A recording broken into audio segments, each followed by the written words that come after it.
City union bank all in one ஆப்ல இருந்து video KYC மூலமா வீட்ல இருந்தே பேங்க் அக்கவுண்ட் ஓபன் பண்ணலாம். வீடியோ கால்லயே வெரிஃபிகேஷன் முடிஞ்சிரும். City union bank.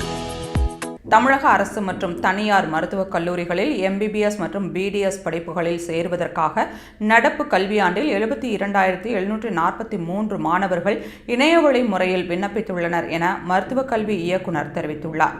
மருத்துவக் கல்வியில் தமிழகத்தில் மொத்தம் 9,200 இடங்கள் உள்ளன. இதில் MBBS படிப்பில் அரசு பள்ளி மாணவர்களுக்கு 496 இடங்கள் ஒதுக்கப்பட்டுள்ளது. பல் மருத்துவ படிப்பிற்கான BDSஇல் மொத்தம் 1,900 இடங்கள் உள்ளன. இதில் 126 இடங்கள் அரசு பள்ளி மாணவர்களுக்காக ஒதுக்கப்பட்டுள்ளன. ஜூன் 6 முதல் 29ஆம் தேதி வரை மாணவர்களுக்கான ஆன்லைன் விண்ணப்ப பதிவு நடைபெறுகிறது. இதில் அரசு ஒதுக்கீட்டு இடங்களுக்கு மட்டும் 42,000 மாணவர்கள் விண்ணப்பித்துள்ளனர்.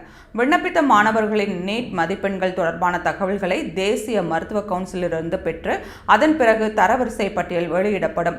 ஜூலை மாதம் 2வது வாரத்தில் கலந்தாய்வு தொடங்கும் எனவும் விரைவில் மாணவர்களுக்கு கவுன்சிலிங் தொடர்பான அழைப்பு தகவல் அனுப்பப்படும் எனவும் மருத்துவக் கல்லூரி கல்வி அதிகாரிகள் தெரிவித்துள்ளனர்.